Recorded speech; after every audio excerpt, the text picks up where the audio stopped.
नमस्कार दोस्तों। स्वागत है आप सभी का हमारे चैनल भक्ति ज्ञान में।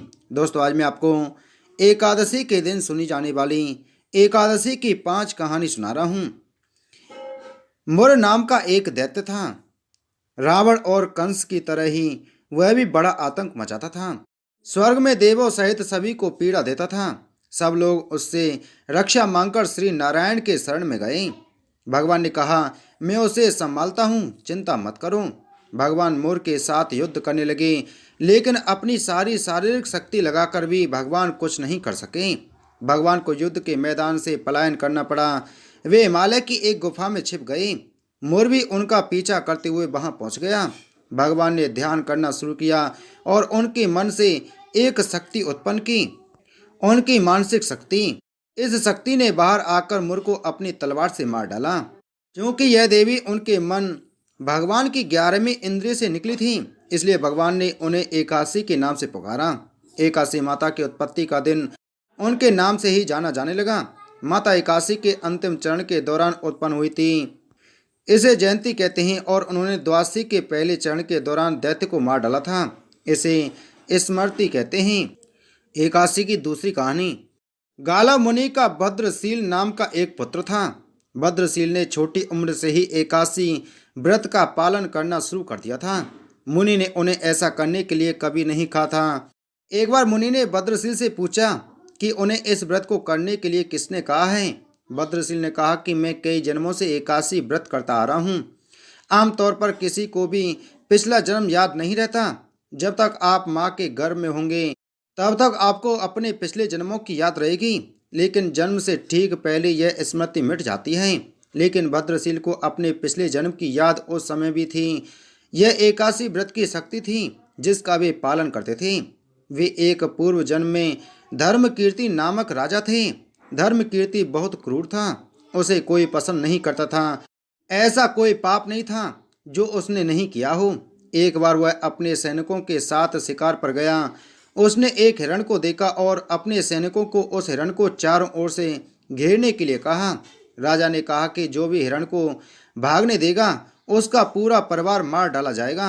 हिरण ने यह सुना और सोचा, बेचारे सैनिक, मैं उनमें से किसी को भी कुछ होने नहीं दूंगा। हिरण राजा के पास से निकल भागा। राजा ने हिरण का पीछा किया। सूर्यास्त होते समय राजा एक घने जंगल के अंदर फंस गया।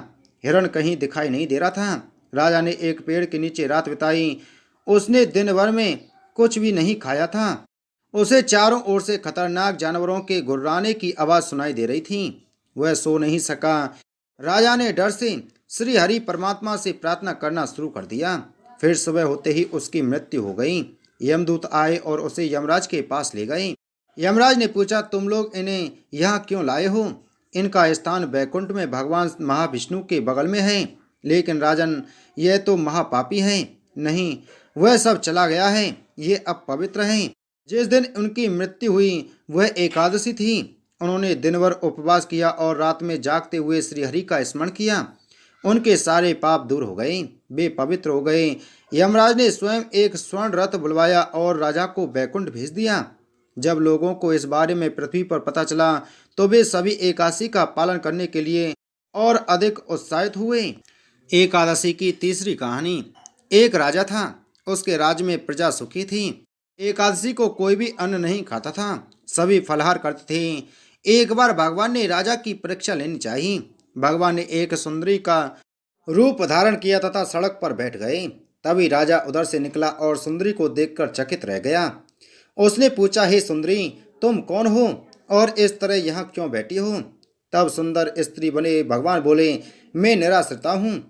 नगर में मेरा कोई जाना पहचाना नहीं है, किससे सहायता मांगूं? राजा उसके रूप पर मोहित हो गया था। वह बोला, तुम मेरे महल में चलकर मेरी रानी बनकर रहो। सुंदरी बोली, मैं तुम्हारी बात मानूंगी, पर तुम्हें राज्य का अधिकार मुझे सौंपना होगा। राज्य पर मेरा पूर्ण अधिकार होगा। मैं जो भी बनाऊंगी तुम्हें खाना होगा। राजा उसके रूप पर मोहित था, अतः उसने उसकी सभी शर्तें स्वीकार कर लीं। अगले दिन एकादशी थी। रानी ने हुक्म दिया कि बाजारों में अन्य दिनों की तरह अन्न बेचा जाए।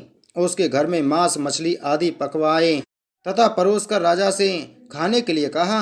यह देखकर राजा बोला, रानी, आज एकादशी है, मैं तो केवल फलाहारी करूंगा। तब रानी ने शर्त की याद दिलाई और बोली, या तो खाना खाओ, नहीं तो मैं बड़े राजकुमार का सिर काट लूंगी।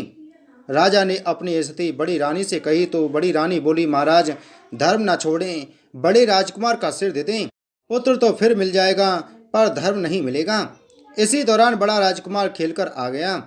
माँ की आंखों में आंसू देखकर वह रोने का कारण पूछने लगा तो माँ ने उसको सारी वस्तु स्थिति बता दी। तब वह बोला, मैं सिर देने के लिए तैयार हूँ, पिताजी के धर्म की रक्षा होगी, जरूर होगी। राजा दुखी मन से राजकुमार का सिर देने को तैयार हुआ तो रानी के रूप में भगवान विष्णु ने प्रकट होकर असली बात बताई। राजन, तुम इस कठिन परीक्षा में पास हुए। भगवान ने प्रसन्न होकर राजा से वर मांगने के लिए कहा तो राजा बोला, आपका दिया सब कुछ है, हमारा उद्धार करें। उसी समय वहां एक विमान उतरा। राजा ने अपना राज्य पुत्र को सौंप दिया और विमान में बैठकर परम धाम को चला गया। एकादशी की चौथी कहानी। एक लड़का सूट बूट पहनकर अपनी ससुराल पत्नी को लेने जा रहा था। रास्ते में एक गाय कीचड़ में फंसी हुई थी। वह लड़के से कहने लगी कि बेटा, मैं कीचड़ में फंसी हूँ, मुझे हाथ देकर बाहर निकाल लो। वह कहने लगा कि नहीं नहीं, यदि मैं कीचड़ में हाथ डालूंगा तो मेरे कपड़े गंदे हो जाएंगे, मुझे तो अपनी पत्नी को लेने ससुराल जाना है। वह गाय क्रोधित होकर श्राप देती है, अच्छा तुम ससुराल जाओ, तुम वहां पर नहाओगे तो आधा गधा और खाना खाओगे तो पूरा गधा बन जाओगे। वह ससुराल पहुंच गया और उसके साले कहने लगे कि जीजाजी आप नहा धो करके खाना खा लो। तब वह कहने लगा कि मैं नहीं नहाऊंगा। तब वह कहने लगे कि ठीक है, आप नहीं नहाते तो आप खाना खा लो। तब वह कहने लगा कि मैं खाना भी नहीं खाऊंगा। सब परेशान हो गए, जीजा ऐसा क्यों कर रहे हैं, ना तो नहा रहे हैं और ना ही खा रहे हैं। तब उसकी पत्नी कहने लगी, आप क्यों ऐसा करते हैं, ना तो आप नहाते हैं और ना ही खाते हैं। तब वह लड़का गाय की बात अपनी पत्नी से बताता है और कहने लगा कि मुझे गाय ने श्राप दिया है कि मैं नहाऊंगा तो आधा गधा बन जाऊंगा और खाऊंगा तो पूरा गधा बन जाऊंगा। तब उसकी पत्नी ने कहा कि कोई बात नहीं, आप नहा लीजिए व कुछ खा लीजिए, मैं वचन देती हूँ कि मैं आपका साथ दूंगी। तब वह लड़का अपनी पत्नी की बात सुनकर नहाने के लिए तैयार हो गया और जैसे ही उसने खाना खाया तो वह पूरा गधा बन गया। सब लोग उसे गधा समझकर भगाने लगे तो उसकी पत्नी ने कहा कि इसे मत मारो, ये मेरे पति हैं, इसे गाय का श्राप लग गया है इसलिए ये गधा बन गए हैं, आप मुझे इनके साथ ही विदा कर दीजिए। तो सब मिलकर उसे गधे के साथ विदा कर देते हैं। वह गधे को लेकर एक जगह झाड़ के नीचे डेरा डालती हैं। दिन भर मेहनत मजदूरी करती है और 12 आना गधे पर खर्च करती है और 4 आने खुद पर खर्च करती है और बोझ गधे पर न डालकर खुद ढोती है। इस प्रकार वह रोज करती रही तो रानी महलों की खिड़की में से रोज यह नज़ारा देखती रही कि ऐसा इसे कौन सा दुख है, ये ऐसा क्यों करती है। एक दिन वह दासी को भेजकर उसे अपने महल में बुलाने लगी और पूछने लगी कि तुम ऐसा क्यों करती हो। तब वह कहने लगी, तुम पहले मुझे वचन भरो कि मेरी मदद करोगी तो मैं तुम्हें अपना दुख बताऊंगी। रानी ने वचन भर दिया, बहन मैं वचन देती हूँ कि मैं तुम्हारी मदद करूंगी। तब वह सारी बात बताने लगी और कहने लगी, इस प्रकार मेरे पति श्राप की वजह से गधा बन गए हैं। तब रानी पूछने लगी कि इसका क्या उपाय है।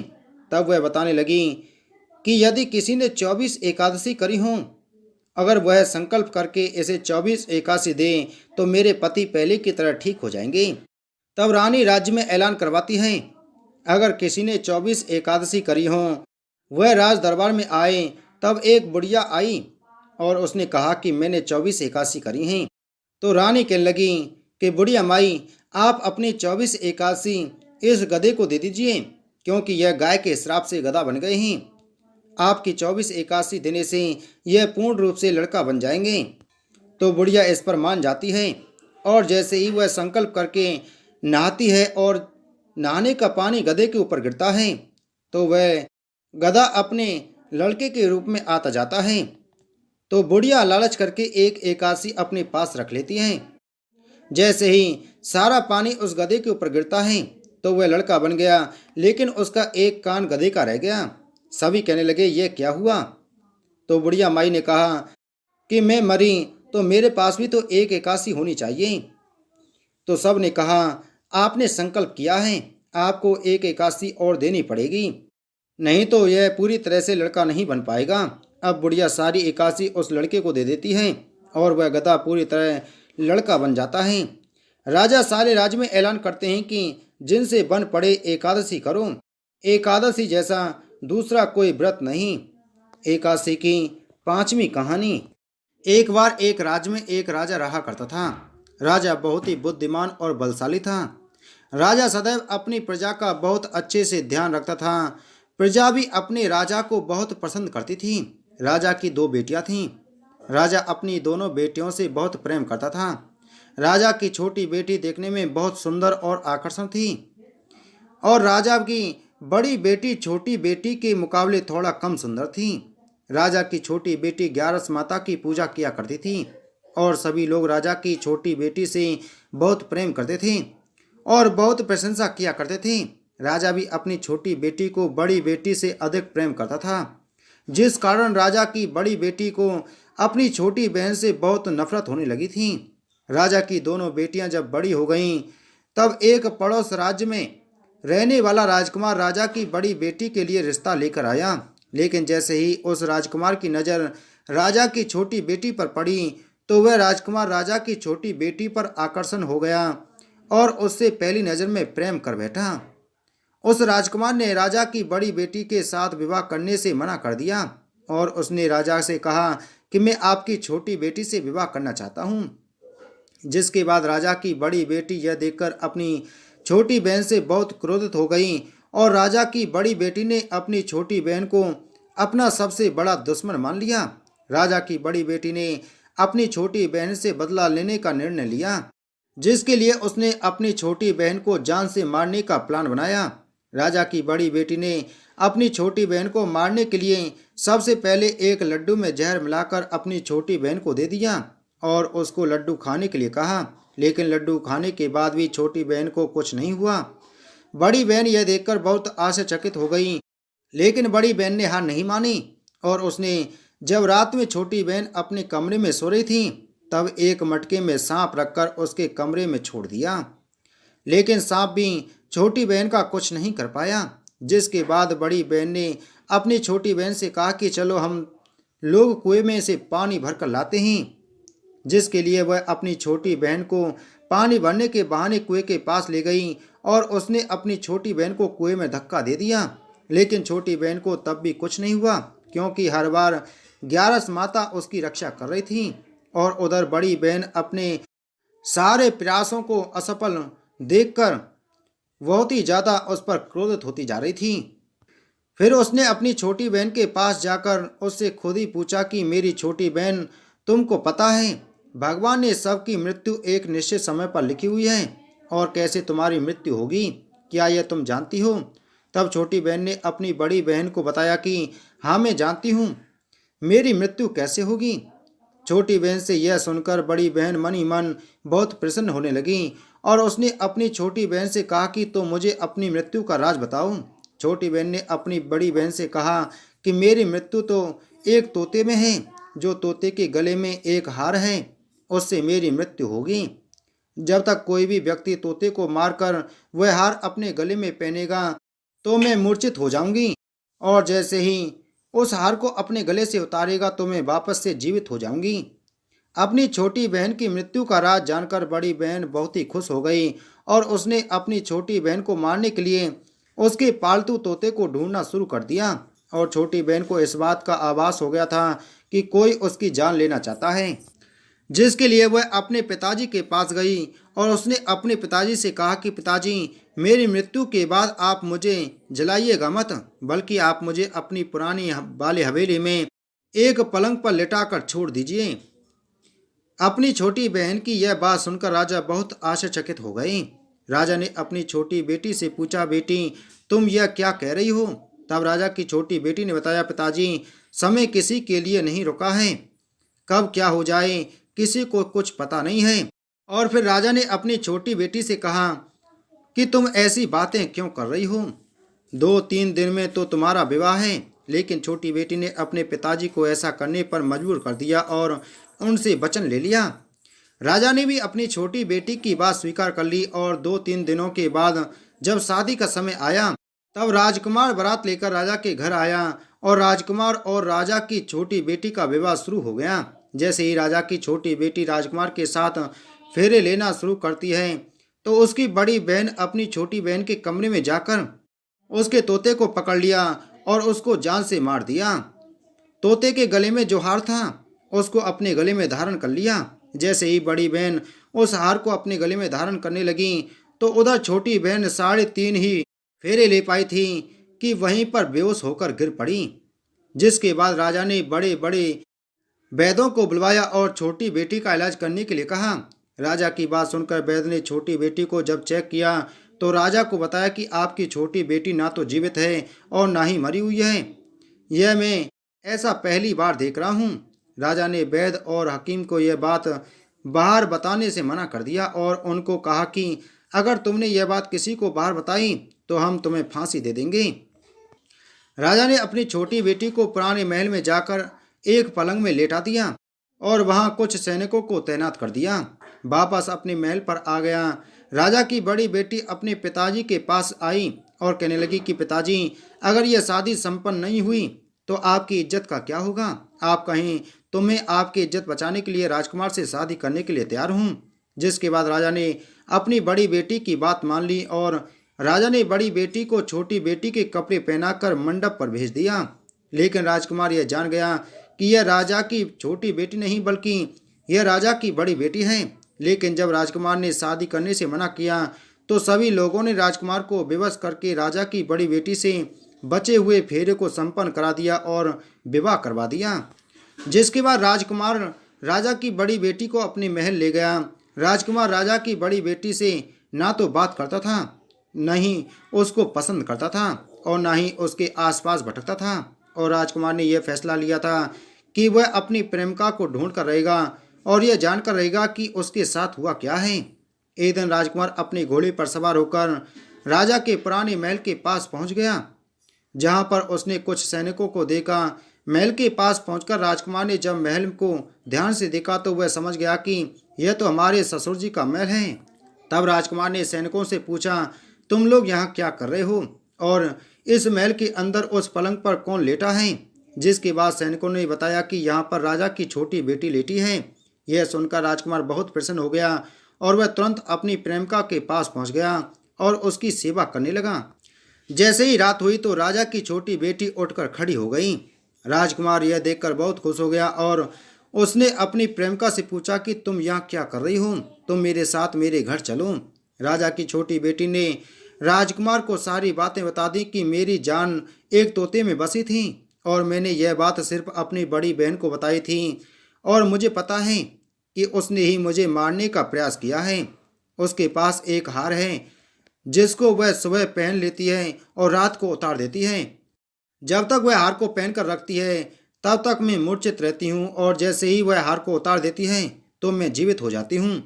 और जब तक मेरी बड़ी बहन के पास वह हार है तब तक मैं ऐसे ही जीवित और मूर्छित होती रहूंगी। अगर मेरी बड़ी बहन के पास जो हार है वह मेरे हाथ में आ जाए तो मैं हमेशा के लिए जीवित हो जाऊंगी। राजकुमार ने यह बात सुनकर राजा की छोटी बेटी के पास रहने का निर्णय ले लिया और उसने अपने बचे हुए सारे फेरे उस पलंग पर लेटी राजा की छोटी बेटी के साथ ले लिए और अपना विवाह पूर्ण कर लिया और वहीं पर ही रहने लगा। देखते ही देखते कुछ समय में राजा की छोटी बेटी और राजकुमार की पत्नी पेट से हो गईं। एक दिन राजकुमार को किसी काम से बाहर जाना पड़ा। तब छोटी बहन के पेट में बहुत तेज दर्द होने लगा।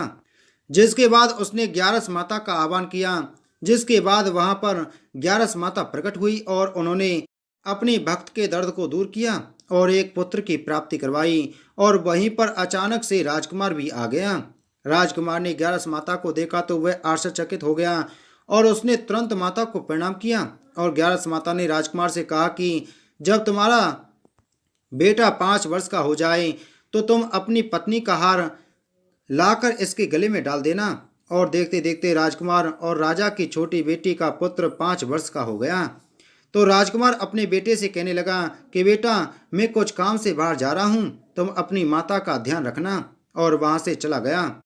राजकुमार को वहां से निकलता हुआ बड़ी बहन के सैनिक देख लेते हैं और जाकर बड़ी बहन को सब कुछ बता दिया। जिसके बाद बड़ी बहन ने अपनी छोटी बहन के पुत्र को वहां से उठवा लिया और उसको मरवा दिया। छोटी बहन के पुत्र के दो टुकड़े करवा दिए। पहला टुकड़ा चक्की के पास छिपा दिया और दूसरा टुकड़ा अपने पलंग के नीचे रख दिया। उसके बाद 11 माता भिखारी का रूप लेकर आई। एक भिखारी का रूप रखकर बड़ी बहन के पास चली गई, जिसके बाद वहां पर भिक्षा मांगने लगी। बड़ी बहन अपने नौकरों से कहने लगी कि जाकर भिक्षा दे दो, लेकिन जैसे ही नौकर 11 माता को भिक्षा देने के लिए आए तो माता ने मना कर दिया और कहा कि मैं तुम्हारी रानी से ही भिक्षा लूंगी। जिसके बाद बड़ी बहन स्वयं ही भिक्षा देने के लिए माता के पास आई। तब माता एक बिल्ली का रूप लेकर उसके कमरे में चली गई और वहां पर छोटी बेटी के पुत्र को दो टुकड़ों में आपस में जोड़ दिया और उसे जीवित कर दिया। फिर उसे 11 माता वहां से ले गई। राजकुमार अपने बेटे को लेकर अपनी पत्नी के पास गया और उसने कहा कि तुम इसका ध्यान रखना। अगर तुम इस बच्चे का अच्छे से ध्यान रखोगी तो मैं तुमसे बात करूंगा। एक दिन राजकुमार अपने बच्चे से कहने लगा कि तुम मम्मी से उनके गले का हार मांग लो। जिसके बाद राजकुमार का लड़का अपनी मम्मी के पास गया और कहने लगा कि मम्मी, मुझे तुम्हारा हार चाहिए जो तुमने गले में पहन रखा है। यह सुनकर पहले तो बड़ी बहन बहुत क्रोधित हुई, पर उसको यह याद आई कि राजकुमार ने कहा था कि अगर मैं इस बच्चे का ध्यान रखूंगी तो मुझसे बात करेंगे। जिसके कारण उसने उस हार को उस बच्चे को दे दिया और वह तुरंत हार को लेकर अपने पिताजी के पास चला गया। और तभी राजकुमार अपने बेटे को लेकर वहां से जाने लगा और अपनी पत्नी से कहने लगा कि तुम हमारे लिए खाना बना कर रखना, मैं शाम को आकर तुम्हारे साथ खाऊंगा। और वह अपने बेटे को लेकर वहां से चला गया। जिसके बाद वह राजा के पास गया और उनको सारी बातें बता दी। राजा अपनी बड़ी बेटी की यह करतूत सुनकर बहुत क्रोधित हुआ और अपनी परवरिश पर ही दोष देने लगा और राजकुमार को अपनी छोटी बेटी के पास रहने के लिए आदेश दे दिया। हे 11 माता, जैसे आपने छोटी राजकुमारी पर कृपा की वैसे अपने सभी भक्तों पर कृपा करना। बोलो एकादशी माता की जय।